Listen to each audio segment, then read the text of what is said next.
Welcome to Programming Rainbow. In this video, we will be working with FFmpeg again, like the last video, but instead of audio this time, we're going to be doing video capture, and I'm going to show you how to be able to stream it to YouTube, to Twitch, to save a local copy, and to use both hardware acceleration or software.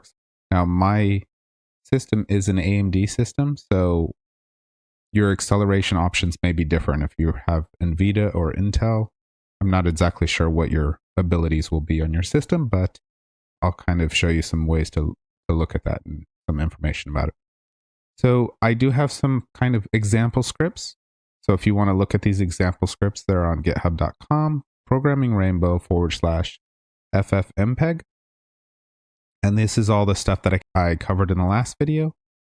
And it has a copy of the script that I'm using right now to stream this. So I'm using the hardware streaming fish script right here. So this looks exactly like what I'm using right now to stream with. The only difference is the YouTube key and Twitch key are not in here. This one will be a little bit quicker, but let's kind of just build up to what the different options are with the streaming, or at least some of them, what we can do with it. What I'm going to do is I'm going to open up the script I already have, but then I'm going to remove pieces and we'll add them back in. Because we've already covered audio in a previous video, so I don't want to recover information that we've already covered. I'm just want to kind of get rid of stuff. So right here, this is obviously going to be for video. We've seen this already in the last video. All this is to do with audio, and this is just the exact same. And we have, this is still audio. Down here, that's the end of the audio. And this right here is video. So I'm just commenting things out so they're disabled. Now when we go down here, a lot of this is to do with video. So let's I'm just going to comment them out for a second, and then we'll just add things back in and see what they are. Let's see here, all the way down to here.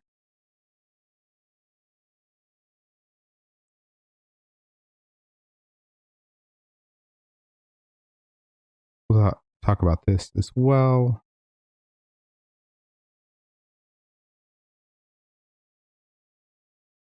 It's not showing that it's commented out, but that's okay.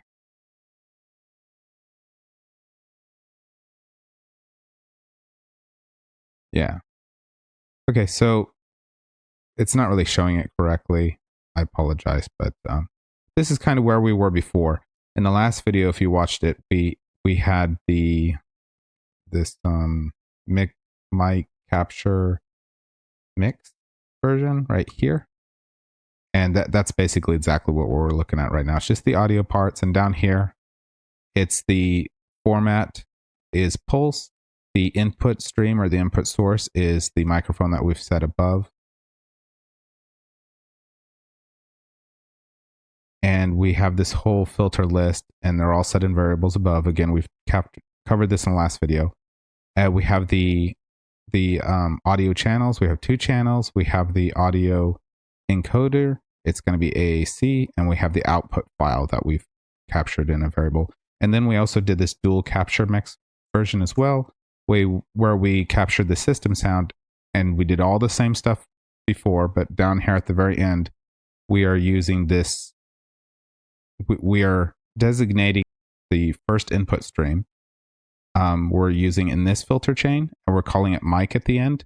And then in the second filter chain, we're pulling in the one audio, which is the second input, and the output of that one, and we're mixing them together. And again, we've already covered this, but I just kind of want to explain that there's 2 kind of filters going on here. There's filter complex, and then there's just like minus AF or minus VF, which would just be audio filters or video filters. The complex filter allows you to do a filter chain, which allows you to chain them together, and then you need to actually give them a name.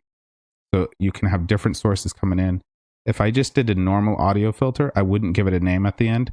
Whatever the input one would be actually changed. So this audio stream right here is different from down here because it's on a complex one. But if this was a normal audio filter, just the standard one, what this audio input would actually be, it would be destructive. These changes would take place to the original stream, but we wouldn't need to name it anything. But since I have this 2 different streams that I'm working with, I'm using the complex filter. So I covered this in the last video, but I didn't really explain it. So this, when we see this complex filter, that's why it has a name of the stream coming in, because I have 3 different streams, the 2 audios and 1 video. And also I'm naming the output of it. And then down here, I'm naming a different stream that I want to deal with and the output of the one that I want to mix together, for example. So I didn't cover that, I don't think, very well in the last video, but anyway, that was going on. So this is where we ended off with, where we have the pulse, that's the file, that's the format. This is the input. Here's another format and another input. So we got 2 different inputs going on. We have their filter complex. We're mapping the output of output to our output audio. And it's going to be 2 channels. It's going to be AAC, and it's going to be this file. Okay. So now when we go into here, that's what I'm trying to make this look like. I know that when I comment these out down here, it doesn't quite look right, but yeah. So the way that we capture audio, or the way that we capture video with FFmpeg, for me, you could capture it from different things, but I actually just want to capture the screen. Okay, so the screen, it's going to be just like the audio. We're going to have a format, and we're going to have an input stream or an input source. Okay, so our -F is our format. It's right here.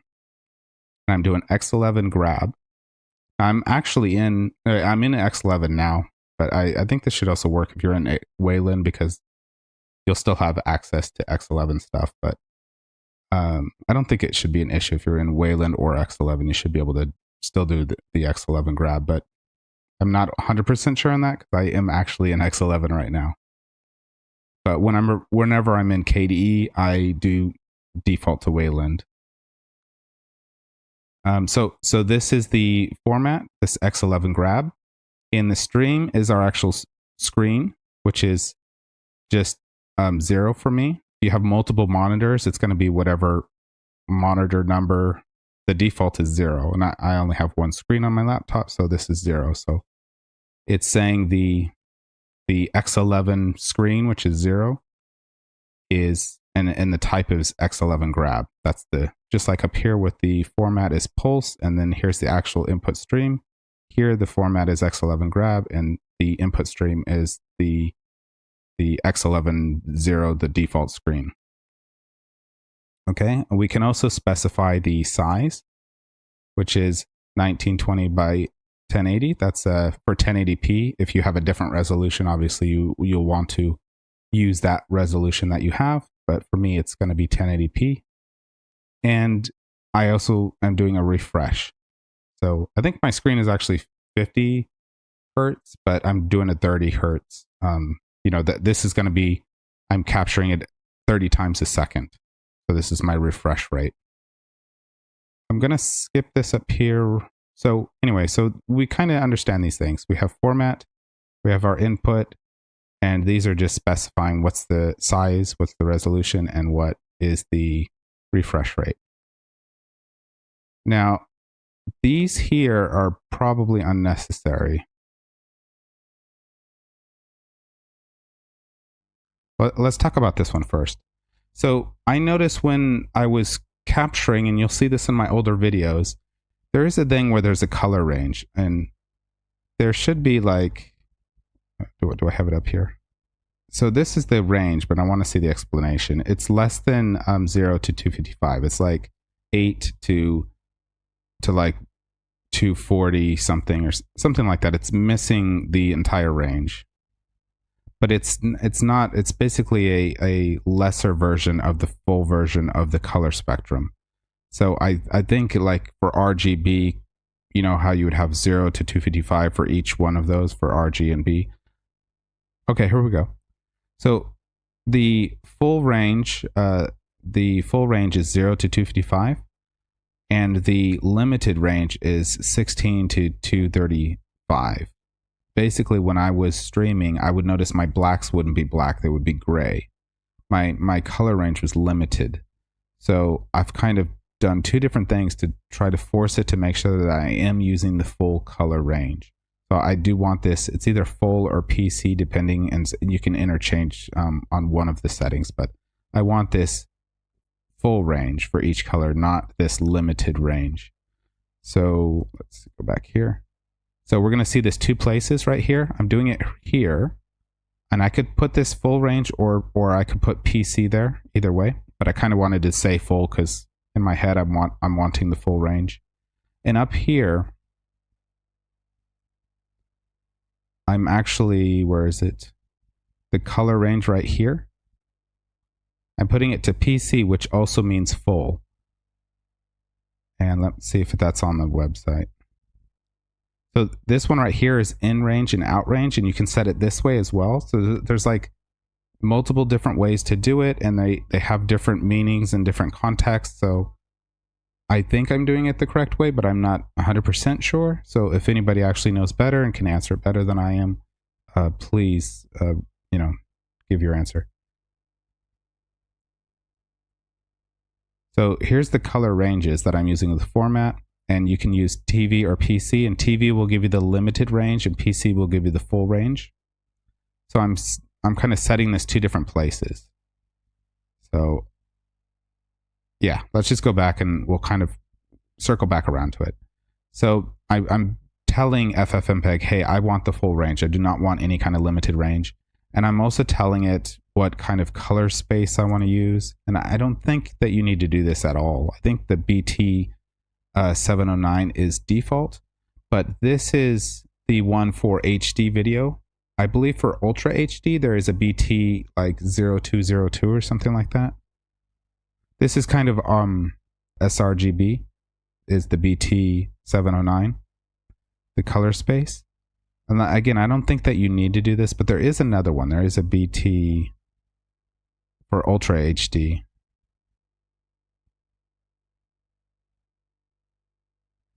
Oh, here it is.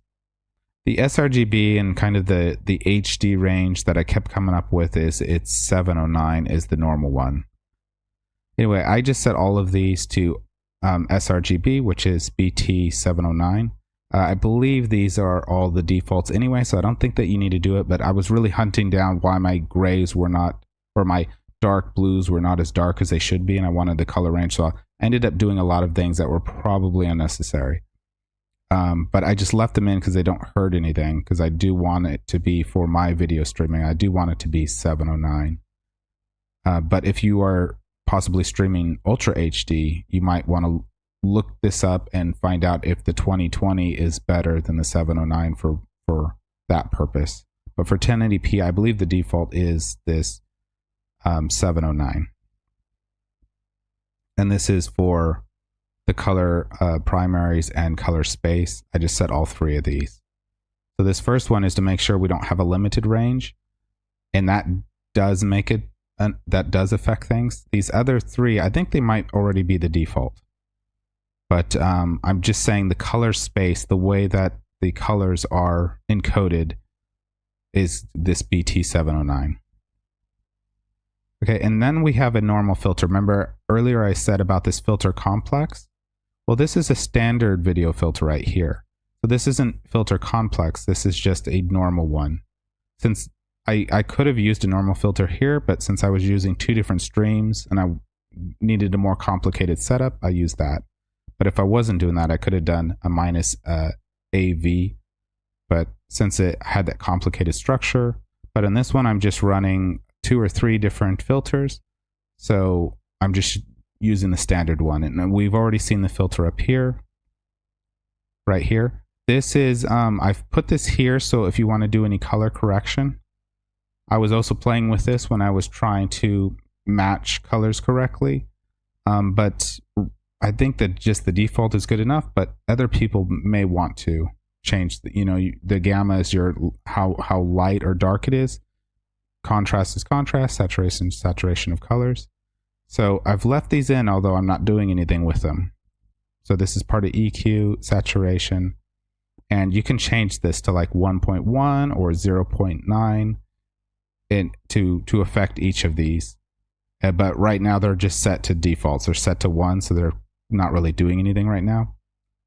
Down here, this format, this has to be set because we're trying to do this hardware. We are uploading it to the graphics card basically. And so it needs to be in this format, and it's not in this format by default. It doesn't come into this format, so we need to change it. So everything on here is software. This is happening in software right here. This format change is happening in software. This color range, again, this is making sure we don't have that limited range. This makes sure they're going from 0 to 255. This is happening in software, and at this point, it does a hardware upload. Okay, so if you have the ability to do this. So basically, all these things need to happen. Definitely this format, the NV12, that needs to happen if we're doing hardware acceleration, because if we try to put this into the, if we try to use this to enable our hardware acceleration, it's going to fail on us. This format NV12 needs to be there. Let's see if we can see that.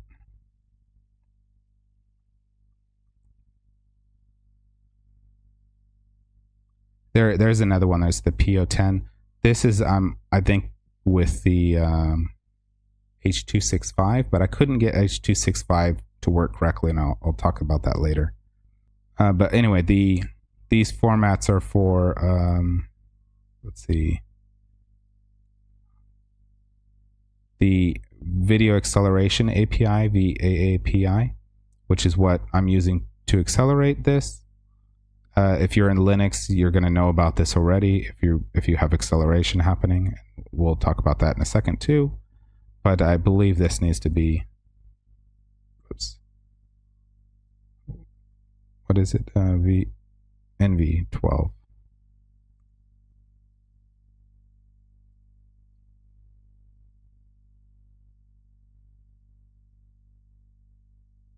I don't know if they expressly explain it anywhere.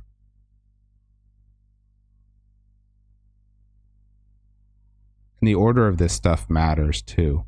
This format change has to happen right here. Let's see if we can make this bigger. Right here, this format, and then the hardware upload is happening. This has to happen after this. You can do other hardware accelerated filters afterwards, after you've basically taken it out of software, put it into your GPU. You can run other GPU type filters, but any non-GPU filters have to happen first. And also the format needs to be NV12 or the other one, the PO10 or whatever it was for the H265. Up here, P010. Yeah, I think this is for H265 right here. Yeah, right here. So again, I tried this and I couldn't get it to work correctly, and I'm not entirely sure if it's a bug. So I know I'm kind of rambling on about this stuff, but basically if you were changing the color of you didn't like what color was coming out on your videos, you could adjust the saturation contrast here. You definitely need to have this right here. This format equals NV12. This second one, this is again, without this, I get the limited range, and my darks look lighter than they should be. My blacks would be gray and things like that. So these are just two options for format, so that's why it's colon separated. So this is the first one, and then the second one is the color range. And I can't put them backwards, because if I put a colon after this, it thinks color range has PC and then NV12, so it needs to be the other way around. But this does need to happen before this hardware upload. So this is my whole video filter chain right here. There's not a lot going on, and you can remove this top one if you're not using it. So there's the video filter. I'm still mapping the audio output, but now we need to map the video output. And do you remember earlier I said that on the simple filter, the video filter, it's destructive. So whatever that input stream was, it's actually affecting it. So the stream, the original input stream is 2:V. That is the name of the original one from this from I right here, because that is the third input. So the third input on a zero base counting is 2. So this is the video stream from 2, input 2, which is right here. But what's happened is it was being used in here in the video filter already. So it's been modified already and it's different now. So this isn't the original version. This is the version that came out of video filter. That's because we're using a simple filter here, not the filter complex. We don't need to rename it. We don't need to put that it's 2V inside, you know, like we did with the audio, where we had to put the label of what it was. We don't need to do that here because this is the simple one. It's going to use whatever the video stream is, and there's only one video stream. So we do need to map it to the output though. So we are mapping it to the output, but in our filter thing, we didn't need to mess around with any labels. This is already setting the audio codec. So the video codec, and here's the accelerated version. I'm using vaapi and I'm using the h264. The h265 would be HEVC, something like that. I couldn't get it to work correctly. And this might be different. You have other options, so we're going to look at those in a second. I'll just come back to them. Right here, this is for variable bit rate. So this is saying I don't want to set a static bit rate, like how the quality of the video. Because if I have a video stream and nothing's happening on it, like this text right here, the only thing that's ever changing is my mouse moving. The rest of the screen always stays the same. So I don't need to encode that every single frame.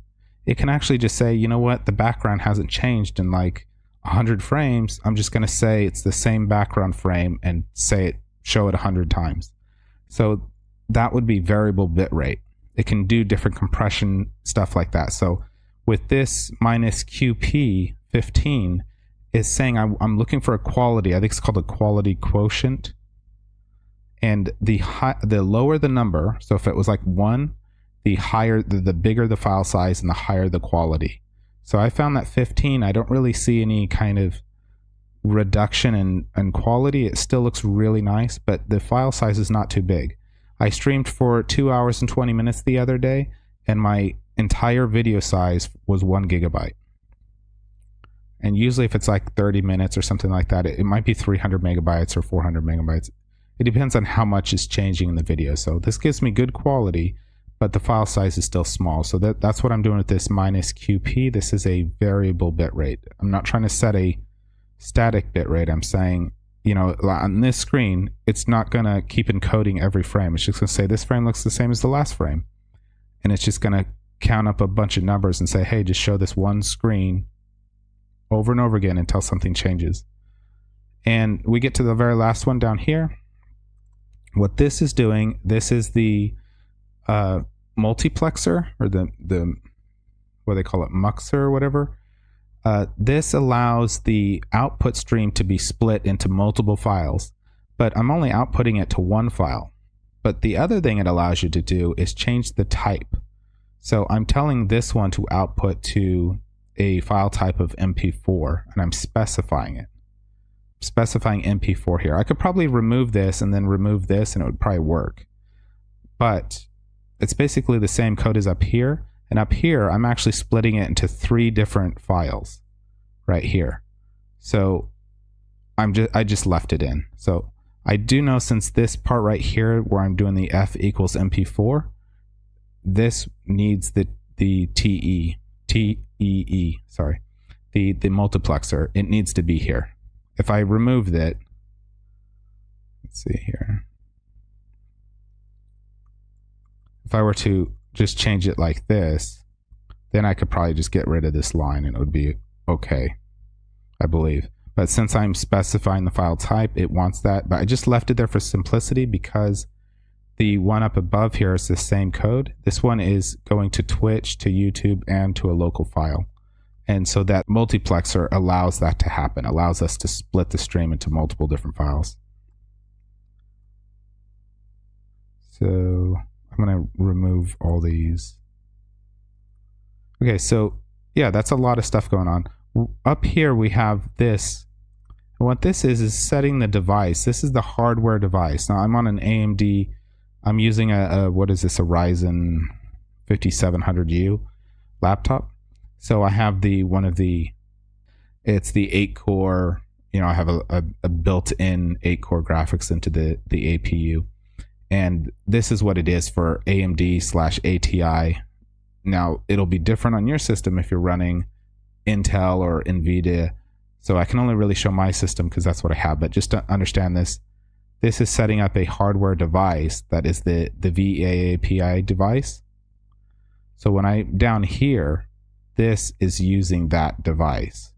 This is saying I want to use the h264, not 5.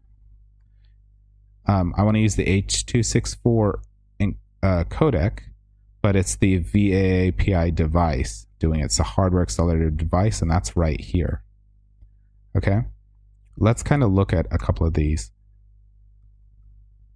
So there are 2 packages that you might need to have installed, which are this libnotify. You don't really need it, but because my script is using the notify in it, you might need this libnotify. And to look at what your current status of vaapi, what that status is, you'll need the libvautils. And you might not have that package installed, so that's what you would need. And then let's just kind of look at what this is. So the reason why we installed the libvautils is so we can do this.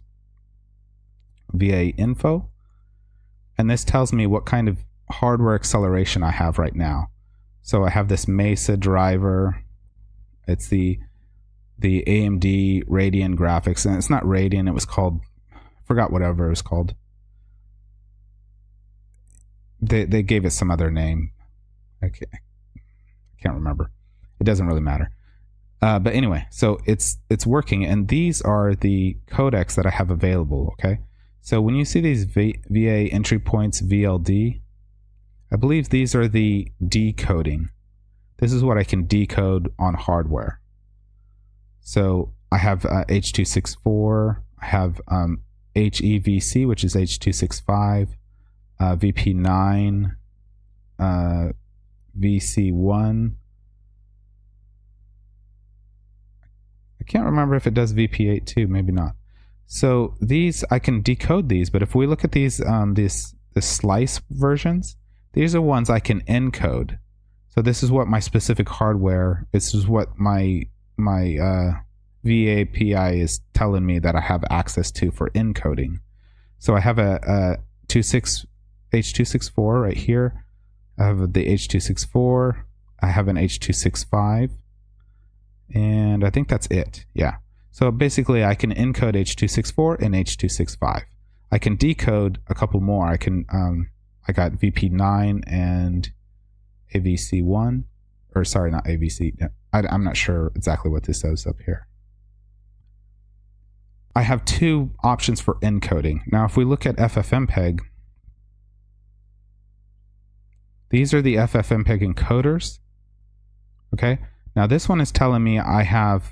Now I looked for vaapi. Again, if you're using you're using a proprietary one or something else, you might be looking for something else. You might not be looking for vaapi. There's different ones, but this is the open source one. If you're in the Linux world and you're dealing with open source drivers and Mesa and stuff like that, this is probably what you're looking for. But there are other ones, but you would need to look those up differently. But I'm looking for vaapi. So I have FFmpeg says it can do AV1 to H264, H265, VP8, VP9. So this is what FFmpeg is saying it can do. This is not what my hardware says it can do. So these won't all work. The only ones that will actually work are these 2 right here, because that's what my graphics card said it can do. That's what the VA info, it said it could do those. This is just the software FFmpeg, what it has been programmed to do. But my hardware can't handle encoding VP9 or VP8, so it's not going to work. Even though FFmpeg has that ability, my hardware does not have that ability. So you have to put those together. So most people have H264 capability, though. Pretty much any computer almost is going to have H264, but you might have more depending on how nice your hardware is or how new it is. So I hope that kind of made some sense. I don't know. But anyway, I have h264 and h265 encoding, but this one is buggy. There's something going on with this, and I'll show it in a second. Now, if you don't have anything, we can do software encoding, but let's just try this. This very top one up here that I didn't really talk about, that was I was getting some warning about FFmpeg didn't have enough probe size, so I just increased it to make the warning go away. You don't need it, as far as I know. It doesn't do anything. I was just making some warning go away that I don't think it matters. If you know about it, and it does matter, just comment and let me know. But I think I was just getting rid of an annoying warning message that wasn't really important. Okay, so what I'm going to do here, I have two. So if you've seen up here, these are both the exact same. The only difference between these two is this very bottom line here, that I'm telling it to output to different places. This one is just outputting to a local file. This one tries to stream to two places and output to a local file. So for just testing purposes, let's just run this one real quick. And again, I don't know 100% if it's going to work, so we'll try it and we'll find out. And then I'll show you kind of the software version, everything else. Let me also show you what my hardware looks like. So if I run htop, I'm streaming right now on this box, and it's not too bad. The biggest one is this 12.8, about 13%. Then I have a bunch of 5%ers. These cores don't look like they're being taxed too bad. Looks like 15, 16, up to 20. There was a 30% running around here somewhere. But I still have a lot of room to do other things. I'm not completely maxing my system out. And we can probably see it on the desktop here too. This is my threads. So I have an 8 core, but it's a 16 thread. And these are what my threads are doing. So it's not too bad. Right now, like I said, I'm streaming on this machine that you're looking at, and it's not taxing it too badly. And I'm streaming 1080p, and I'm sending it out to YouTube, Twitch, and to a local file right now. Okay, so I'm going to try this script right here and see if we can stream on top of a stream. So this one is the fish one.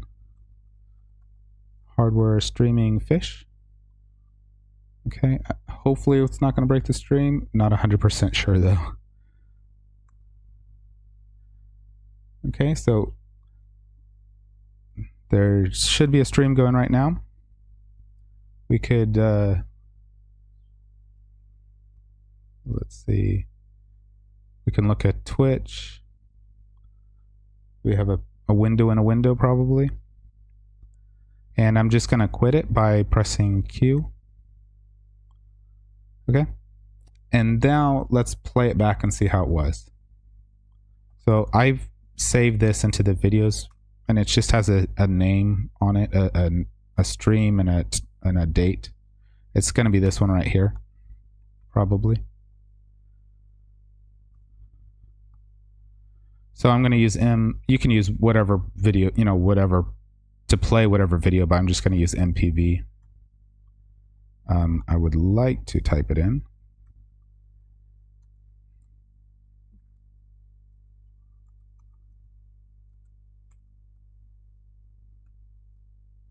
Okay. So, and this is going to play over here on my 8th screen. So this is the video that I just recorded. There should be a stream going right now. Yeah. And we looked at the, what was it, the Twitch something? Let's see. We can look at Twitch. We have a window in a window probably. Okay, so we can play with a couple things. Oh, you know what I should have done while I was recording it? I'm going to record another one again real quick, and we'll see what my usage was up. This will be recording one that's streaming to 3 places, and then on top of that recording another stream, and we'll see what the CPU is doing. Okay, so let's open up htop. Okay, here we go. There should be a stream going right now. Okay, we could doesn't look like it's doing amazing more. It kind of looks about the same, I got stuff running between 10 and a window in a window probably 20 maybe. So let's say it's around 15 or something like that on average. And this is what's going on right here in the conky. You know, it's a bit of the same.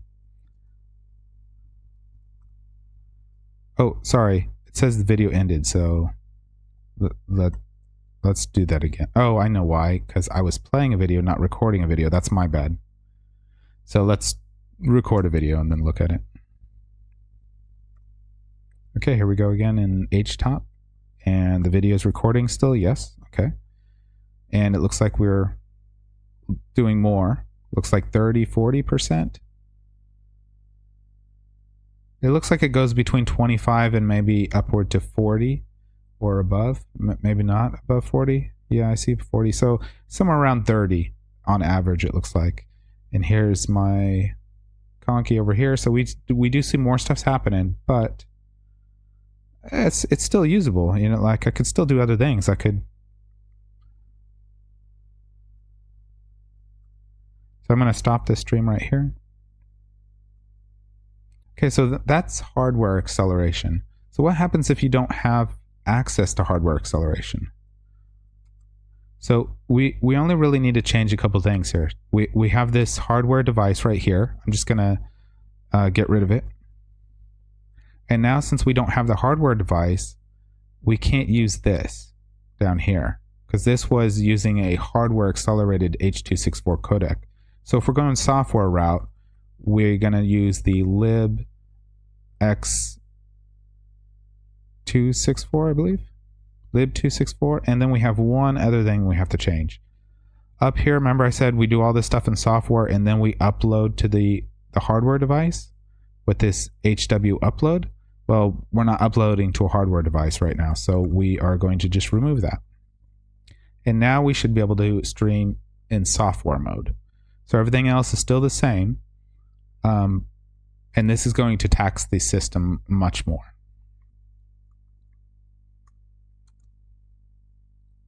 Okay, so I'm going to run the same thing, make sure it's running. Okay, it looks like it's running.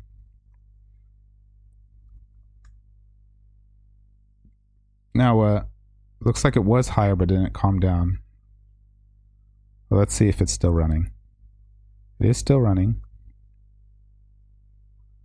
Oh, I think when I move around, when it needs to encode that like a screen has changed, it really starts jumping around. So you see it was getting up to like 80, 90. So if I start moving over screens and doing other things and then coming back to, yeah, it's really maxing it out. It's like 95%. So this is software. So even if we look at down here, it's really taxing the system. Now, if you're doing this, you're going to have all kinds of, maybe have a slower system or less cores than I have. And then you're trying to play a video game too, or you're trying to code something or watch a video and you're streaming. This is going to be a problem because your system doesn't have enough resources. So it's much better to go down the hardware acceleration route. But if you don't have hardware acceleration, at least this is a fallback that you can do. I'm going to quit this for a second. And let's find out what that was called. Okay, it's going to be the last one right here. So this looks like 2830.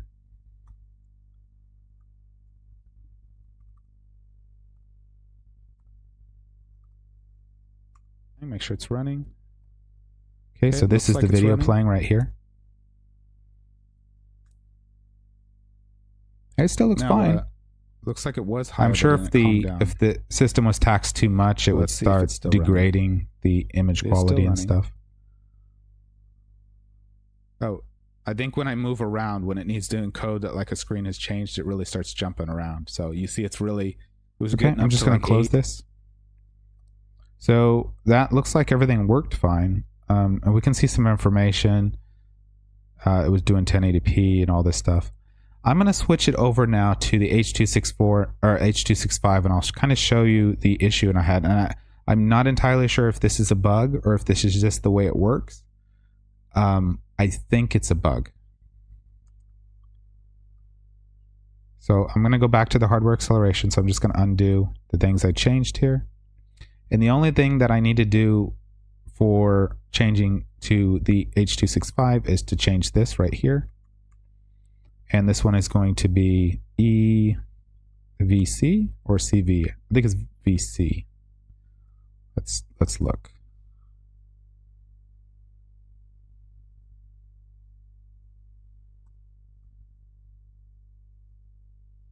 HEVC.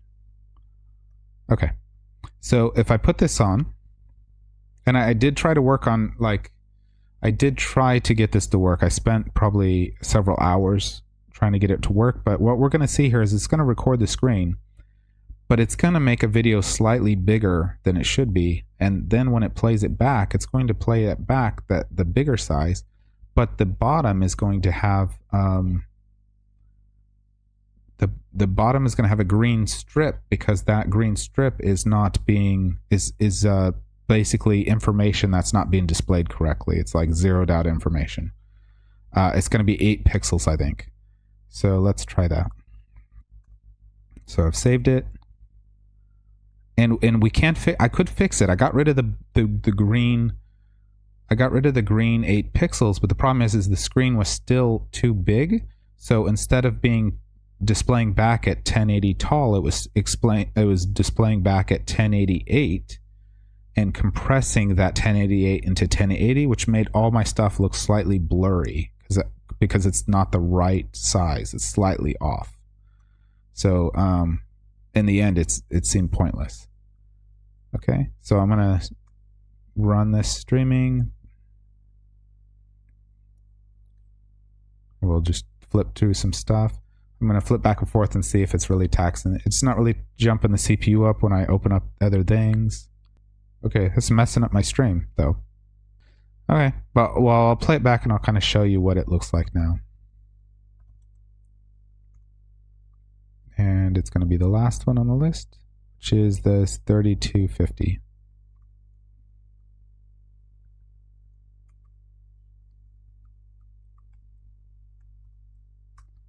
Run this streaming. So down here at the bottom, if I try to move my pointer down, we lose it. But there's a green line that shows up at the bottom of the video. When I open up other things, and that is because the size. Yeah. If we go back over here, this is 1920 by 1088, not 1080. Now I can. Okay, that's messing up. Tell it to record a large to record at that size, so that extra 8 pixels actually is black instead of green. But then it still is trying to display 1088, but at 1080, so it blurs.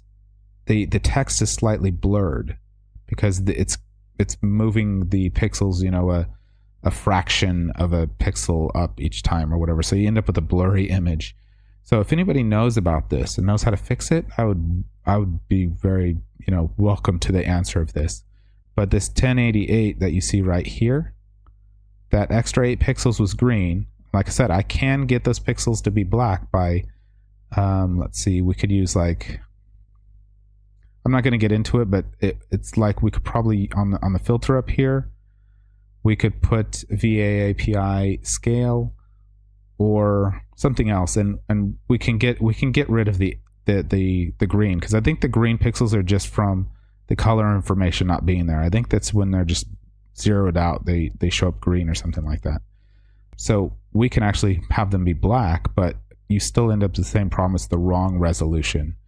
And I tried to force it into the right resolution, and I just could not get it to do it. And it has something to do with, you know, that they were talking about it's divided by 2 and all this.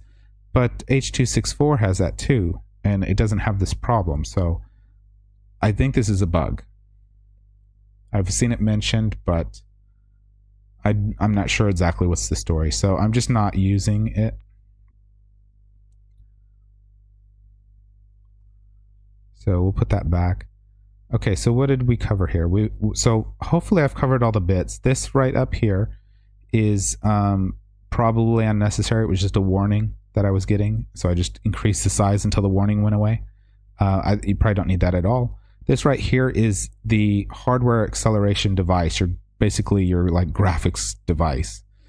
So if you're running a different graphics card than me, this is probably where you're going to be looking at. And it might not be called vaapi if you're using, say, an NVIDIA proprietary driver or something else. It may be different from this, but this is where you're going to want to look, not this other stuff in here. All this other stuff will be the same, but this guy right here, this is your hardware device. And this down here is the hardware accelerated codec that you want to use. So again, you'll want to check VA info and FFmpeg and see what's available on your system and what's available in FFmpeg. Those two things, you need them on both lists to use it. And this may, again, if you're using a different setup than vaapi, this might be different. There are other options. This is just the one that I have available for my system. And this is the open source one. This right here, if I make this number like to 10, my file size will be bigger, my video quality will be better, but I don't really lose any video quality right now, so I don't really need to. If I make it smaller at like 25, it's not going to look good. It's not going to look good for text. So you can play with those numbers. Let's see what else we got. If you're doing software acceleration, you need to remove this part. If you want to change your colors, this is about full range of color, and this is required. This format is required for. So if you're doing software rendering, you might not need any of these, because this one right here is changing your gamma, your contrast, your saturation. If you don't need that, you don't need that anyway. This one is changing the format. Again, if you're doing that, this specifically is for the hardware upload, so you may not need that at all. This one is for the full color range. Now, I probably would just leave this in here, but you could potentially just, if you're doing software, you could just be doing it like this. You know, it could just be like this, and then you don't even need this variable at that point. Something's wrong here. Color C, yeah. And this over here needs to be here, yeah, like that. So potentially it could look like that if you're software, because you don't need the other bits. Now let's talk about this down here. Okay, I'm going to switch it over. I'm not going to be able to capture because obviously I'm already streaming to it, but I just want to show you what it looks like. Oh, let's talk about this right here. This is just for me, because I actually run this as a script. I just press a button and I go live, and I press another button and I don't. And I want the message to be on the screen. So if I just put this in here, this was the other package that we installed. It gives us notify send.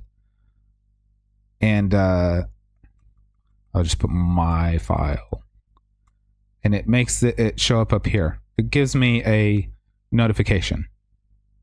So that's all that's doing. It's giving me a notification. This first part is here, and this other part is here.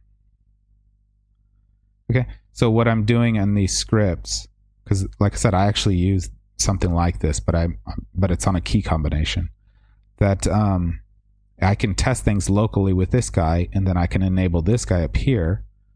Just I could just go down here, and you see down here when this gets killed, when FFmpeg gets killed, it sends me another notification say I've stopped streaming and here's my saved file. But up here is a different one. This one's for streaming. So it's the exact same as what we just did. Everything is the exact same. If you're doing software, hardware, everything's the same. Down here, because we're using this multiplexer, we can send it out, and the file type here is FLV for Twitch and for YouTube, but the file type for my local storage is MP4. So I'm saying this multiplexer is saying, hey, send this stream to 3 different places.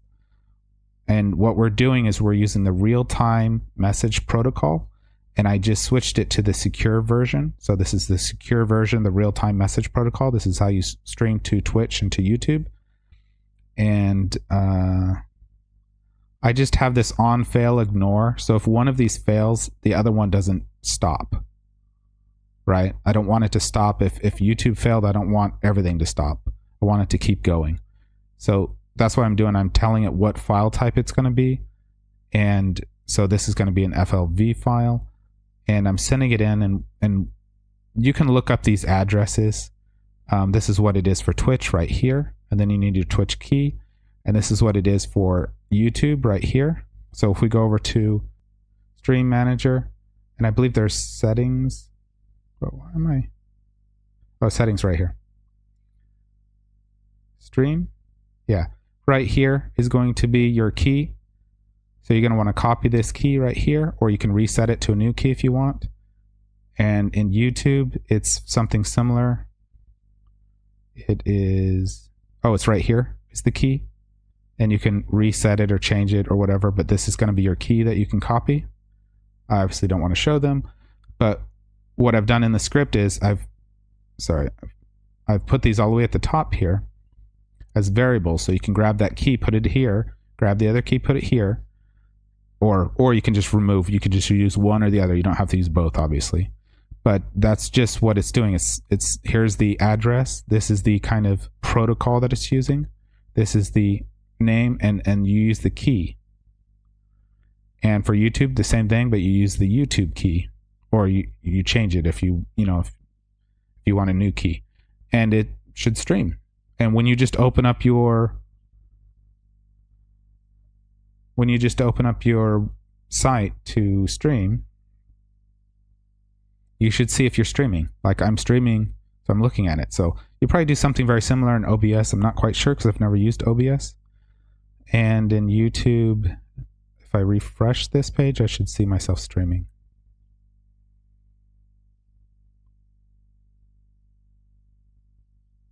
Huh. Well, that's weird.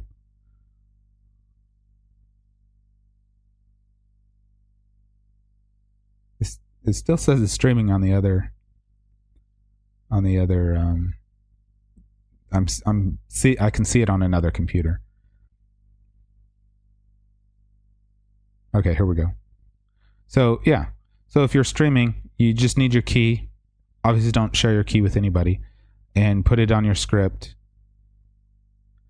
And these are the how to send it to multiple places. And it's good to keep a saved file backup, because one of them could be corrupt.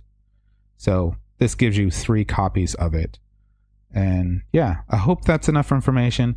FFmpeg is really, if you get things out of order, I went to stream earlier and I had this one line below this other line. So it was setting the format and then trying to change the contrast. And I got a green screen. So a lot of this is trial and error. So you may have different settings than me, and it may be frustrating because one little thing can mess you up. So my thing is do something that works, and then when you're trying to change something or you want it a different way, change one thing at a time and make sure that one thing that you change still works. And ask the LLMs or look at videos and tutorials and stuff like this, because FFmpeg is very complicated and there's like 15 ways to do things sometimes. And sometimes it's completely unnecessary, or it says it's unnecessary, but you actually do need to do it. It's really cool tool, but it's also really complicated, and there is documentation, but like even with the color space, I'm like, I don't know how to explain this. And here's the hardware VAAPI. This is part of the wiki, the FFmpeg wiki. Here's hardware VAAPI, but there are other ones besides this one. And here's just the filter page.